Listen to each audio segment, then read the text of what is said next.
The shot came before anyone heard the order. That was the part nobody talked about afterward. Not the shot itself, not what it hit, but the silence that followed.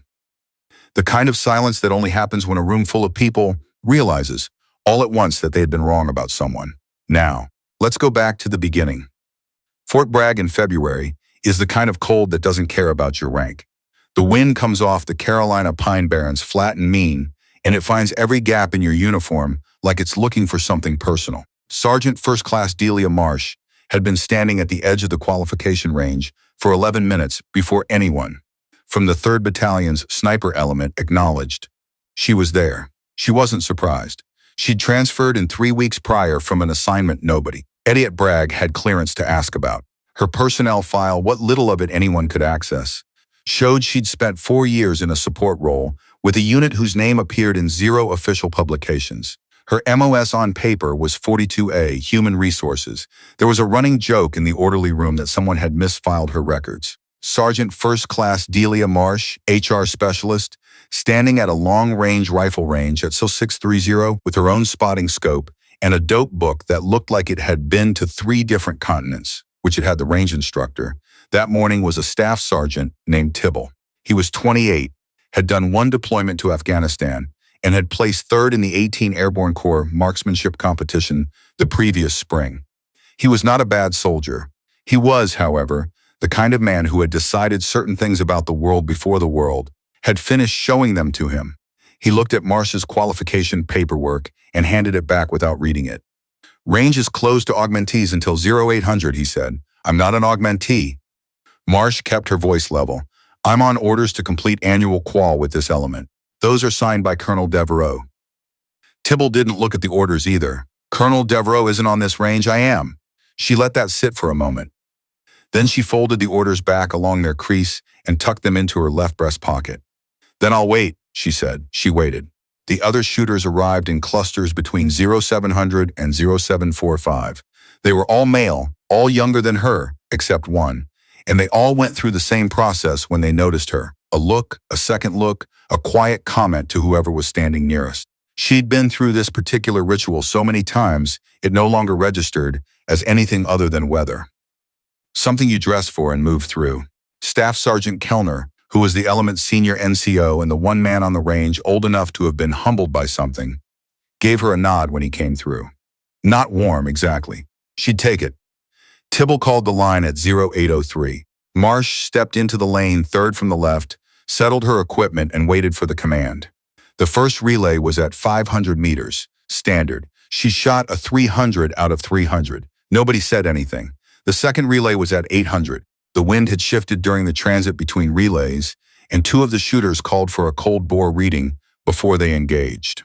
Reasonable. She made her own adjustments, noted the mirage off the berm, adjusted her elevation 1 click, and her windage half a click in the opposite direction from what the Kestrel was suggesting, because the Kestrel didn't know about the tree line at the 9 o'clock position and what it was doing to the airflow at the 800 line. She shot a 298. Lost 2 points on a called flyer caused by a vehicle moving along the perimeter road at the moment of trigger break. She noted it in her dope book and did not make excuses. Tibble didn't score it immediately. He walked the line, noted something on his clipboard, walked back. You missed 2, he said. I know, she said. Most people at this range don't get above 290 at 800 on their first time through. I'm aware. He studied her for a moment with the expression of a man who has encountered a fact he isn't sure how to file. Then he moved on down the line. The 3rd relay was at 1,000 meters. This was where the element's qualification requirement technically ended. The 1,000-meter stage was pass-fail by a wide margin. You only needed to hit the target twice in 5 shots to pass. Most shooters treated it as a formality. Tibble announced the stage, ran through the safety brief, and then stopped. I'm going to add a timed element, he said. This isn't a graded component. Think of it as a training stimulus. I want each shooter to engage the target at 1,000, fire a 5-round string, and I'm going to clock the time from first round to last. Best time with the highest score gets bragging rights. There was the predictable low murmur of competition awakening. Marsh didn't react. They ran it in order. The scores ranged from 2 of 5 to 4 of 5, with times between 38 and 54 seconds. Kellner put up 4 of 5 in 41 seconds and received a round of subdued acknowledgement. That was genuinely good. The 1,000-meter stage at a wind-shifted range with cold equipment was not trivial. Marsh was last on the line. She'd spent the intervening time doing nothing in particular. Looking at the target, mostly. Not through optics. Just with her eyes.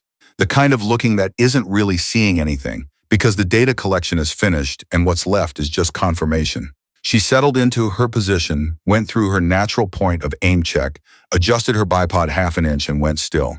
5 rounds. 5 seconds between each. No drama, no visible adjustment between shots, no perceptible change in her breathing that any of the watching soldiers could identify. 5 of 5. Time, 34 seconds. The range went quiet the way it had gone quiet after that first shot. The way it always went quiet when the math no longer supported the assumptions. Tibble wrote something on his clipboard. He didn't say anything for a long moment. Then he said, "Clear your weapons, ground your weapons, range is cold." She'd been doing this since she was 19. Not the shooting, specifically, though that had started early too, on her grandfather's property outside Elko, Nevada, where the distances were long and the wind was honest, and there was nobody to impress because nobody was watching. What she'd been doing since she was 19 was the other thing. The walking into rooms where her presence was a question nobody wanted to answer. The deciding, each time, whether to explain herself or to simply wait for the room to adjust. She had stopped explaining herself sometime around her 23rd year. It wasn't anger. People assumed it was anger or coldness or arrogance. It wasn't any of those. It was closer to the understanding that explanation, in those specific rooms, was a form of asking permission, and she had stopped asking permission for her own existence. Her name before she entered service was Delia Marsh. She'd grown up the second of 4 children in a house outside Elko, where her father repaired heavy equipment and her mother taught 3rd grade, and the horizon was something you could see from every window, if the windows were clean. She'd been accepted to the University of Nevada and had deferred enrollment, told her parents she was going to take a gap year, and had walked into the Army recruiter's office in Elko at 0900 on a Tuesday in July. The recruiter had asked her what she wanted to do. She'd said she wanted to be a scout. He'd explained carefully the current policy landscape. She'd listened, and then she'd said she wanted to be whatever got her closest to a long rifle and the kind of work that mattered. She'd ended up with a path nobody quite predicted, kept her head down, qualified expert on every weapons system she touched, got noticed by someone who didn't explain who they were, but offered her an opportunity that also came without explanation. She took it. She was 24. The 4 years after that were not in her personnel file. The incident happened on a Thursday evening in late February at a bar called Hennessey's Draft House on the eastern edge of Fayetteville. It was the kind of place that existed in a symbiotic relationship with the post, not officially, not by anyone's admission, but by the gravitational logic of proximity. You could find every rank from specialist to colonel there on a given night, which meant the social physics were complicated. And the people who didn't understand social physics made mistakes they wouldn't have made elsewhere. Marsh was there because Kellner had said, "Buy you a beer," and she'd said, "All right," because Kellner had been straight with her on the range, and she didn't turn down straight. They'd been there 40 minutes when a group came in from the 3rd Battalion's officer section. 4 of them, all captains, 2 of whom Marsh recognized from the post, and 2 she didn't. They took the long table at the back, ordered loudly, and arranged themselves with the casual authority of people who had never had to wonder whether the room would accommodate them. She noticed them. She noticed everything. It was not a habit she could turn off. The one who was going to be a problem identified himself about 12 minutes in. His name was Orton. She'd learn this later, piece it together from the way the others addressed him. He was the kind of man who treated volume as a form of substance. Not stupid, not entirely, but equipped with a certainty about his own perception that had never been adequately tested. He had a captain's bars and a ranger tab and a handshake that worked on people who needed to be worked on. Marsh had moved to the far end of the bar by then, partly because the group's noise was occupying the center of the room, and partly because she was reading something on her phone and didn't need the ambient coverage. She became aware of Orton when his attention shifted to her. It was the kind of attention she recognized from its onset. There's a quality to being looked at that changes when the person looking has decided something. Most people's looking is information gathering. His had already reached conclusion. He came to the bar to order a second round. He didn't need to stand near her to do it. The bar had open space in 2 other locations, but he chose her vicinity, and he turned his back to the bartender and studied her profile while he waited. "You're in Marsh's element," he said. It wasn't a question. She looked up from her phone. "I'm Marsh." A beat. He recalibrated. She could see it happening, the small adjustment of a man who had been caught in an assumption, and then his expression settled back into the version that had worked for him before. "Delia Marsh," he said, "the HR specialist. Among other things, they've got you qualifying on the sniper range." He said it with the inflection of a man reporting an interesting error.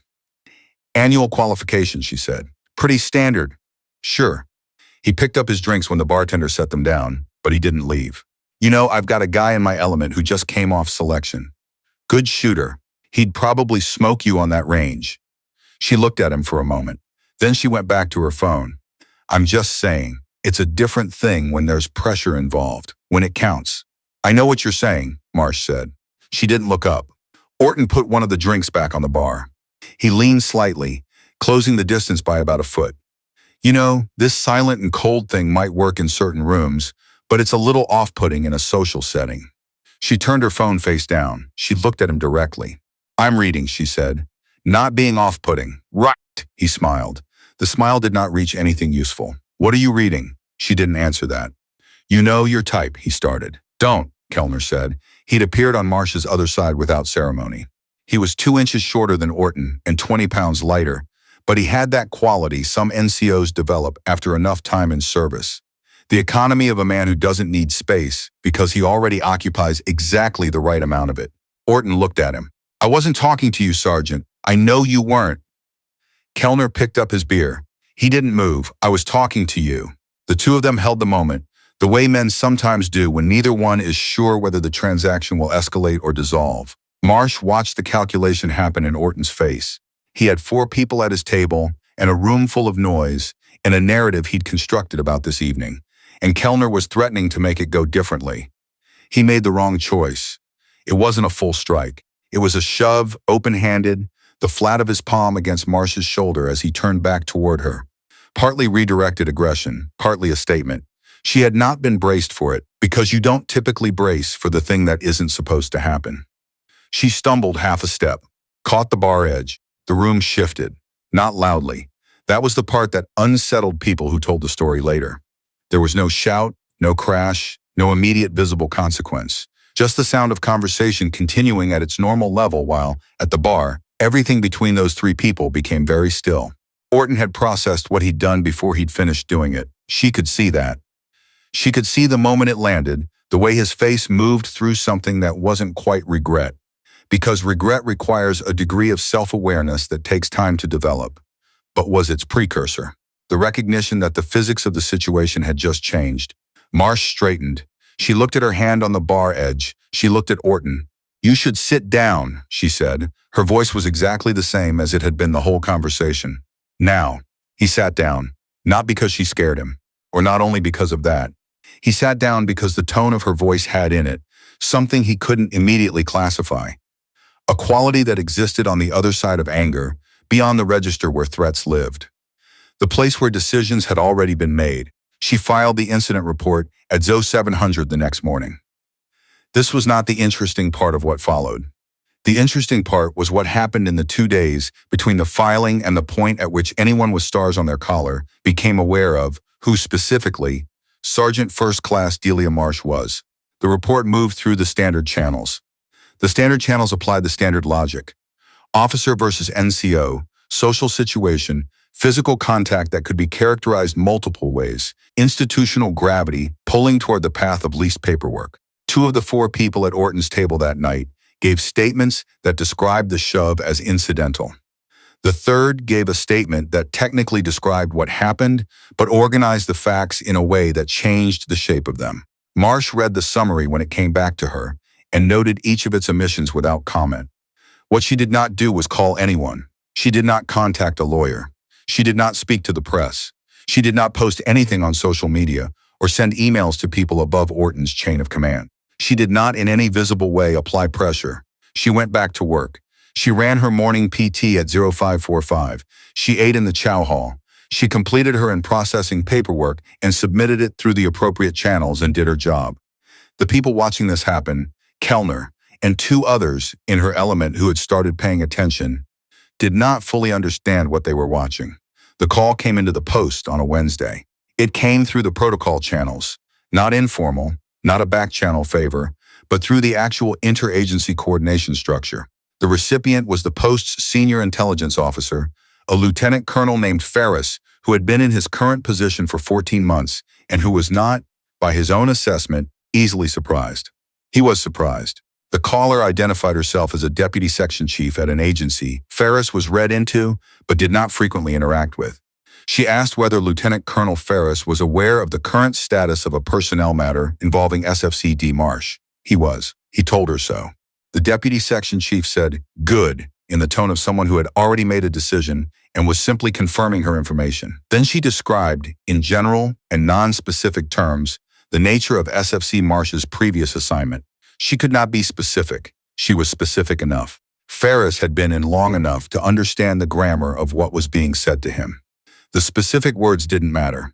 What mattered was the architecture of the implication, that the person at the center of this personnel matter spent 4 years doing work that existed outside the normal documentation structure, work that had produced outcomes that people at certain pay grades had reason to feel strongly about, and that the manner in which this personnel matter was resolved was to certain parties, not a matter of indifference.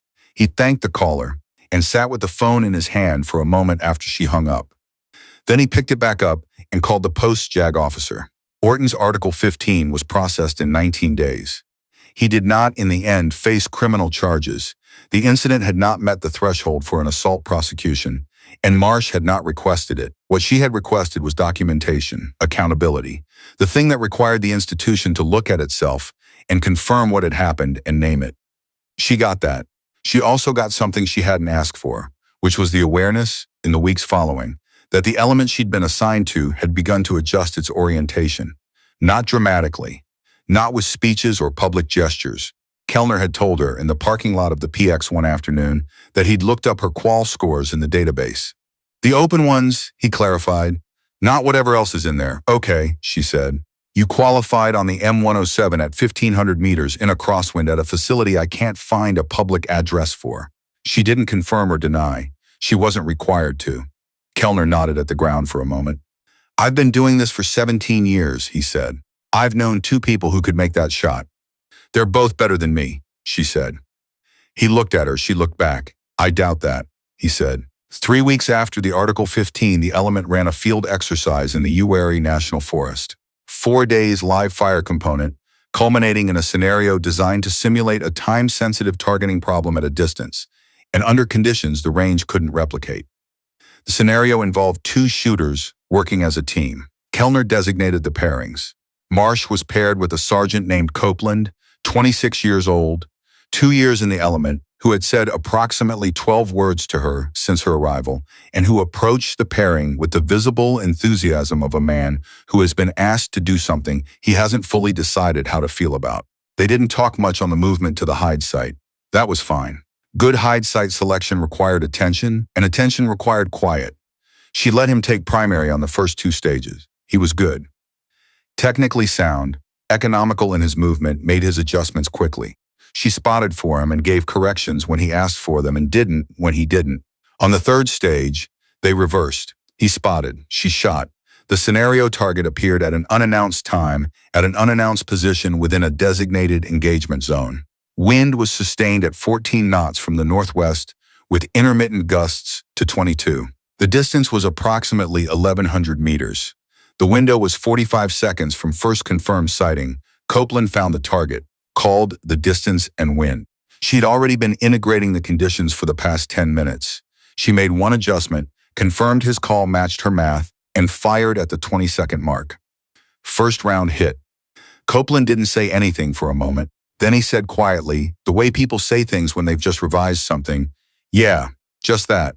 Yeah." She kept her position, kept watching the zone. "Good spot," she said. "You didn't need it." "I needed confirmation." She meant it. "That's what a spotter is for." He was quiet again. Then, "Where'd you learn to read wind like that?" She thought about it. "Nevada," she said, "and a few other places." He didn't ask about the other places. He was becoming, she thought, a good soldier. The best ones knew when to stop asking. On the last evening of the exercise, around a fire they'd been authorized to build for 1 hour before lights out, 6 members of the element ended up in the same rough proximity. Nobody had organized it. That was how the best conversations happened. Kellner was there. Copeland. 2 others whose names she was still learning, Briggs and Okafor. Not the same Okafor from whatever file, just the one in this element, which was how names worked. And a young specialist named Thibault, who had been attached to the element for administrative purposes, and who was, in Marsh's estimation, going to be something worth watching in a few years. The conversation moved the way fire conversations do, slowly, without agenda, touching things and leaving them and circling back. Someone asked Kellner about the worst weather he'd ever shot in. He said Norway and described it, and it was worth describing. Someone asked Copeland about his first qualification. He told it in a way that was self-deprecating and honest, which meant it was also genuinely funny. The fire burned down a little. Then Thibault. And this was the kind of thing young soldiers did. Not out of disrespect, but out of the genuine gravity of questions they hadn't figured out how to carry yet. Asked Marsh what the hardest shot she'd ever had to make was. The group got a little quiet, not uncomfortable, just attentive. Marsh looked at the fire for a moment. The hardest shot, she said, isn't usually the longest one. Thibault waited. The hardest shot is the one where you have everything aligned, the math, the conditions, the position, all of it. And you still have to decide whether to take it, not whether you can make it, whether you should. The fire said nothing, which was appropriate. And that decision, she said, lives with you different than the distance does. Nobody asked a follow-up. That was right, too. Kellner looked at her across the fire with the expression of a man cross-referencing something in a long-running internal document. Then he looked back at the fire. They sat there until the hour was up. She didn't stay at Bragg long after that. Her assignment was always going to be temporary, a bridge between whatever had come before and whatever came next, the nature of which she wouldn't know until the orders arrived. They arrived on a Friday in April, and they used language she recognized from the last time, the same grammatical structure of carefully unspecific purpose. She signed what needed to be signed. She cleared the post in 3 days. She packed what she'd brought, which wasn't much, because she'd stopped acquiring things that were difficult to move. Kellner found her in the parking lot of the barracks on her last morning. He had 2 coffees. He held one out. She took it. Where are you going? He asked. Can't say. No, he said. I know that. He looked out at the tree line, at the edge of the lot, the Carolina pines holding their shape against a gray April sky. I meant in general. She understood what he meant. It was the question people asked when they wanted to say something harder and didn't have the infrastructure for it yet. Forward, she said. He nodded. He drank his coffee. That qual score, he said finally. The 5 of 5 at 1,034 seconds, he paused. I pulled the historical records for this range. Since 2009, she waited. Nobody's done that. She looked at him. Someone will, she said. He considered that. Maybe, he said, when they've been wherever you've been. She finished her coffee. She set the cup on the hood of her vehicle. She picked up her bag. Take care of Copeland, she said. He thinks in a straight line, but he's learning to bend it. He is, Kellner agreed. She got in the vehicle. She drove toward the gate, and the pines moved past the windows. And the post fell away behind her, the way things do when you've already finished being in them, and you're already somewhere else in your thinking. The orders in her pocket were for a location she wasn't going to name, for a unit that didn't have a public address, for work that would not appear in any file that anyone at Bragg could access. She had said yes to those orders 3 seconds after reading them. She drove, and the road ahead of her was long and specific, and she knew exactly how to read it.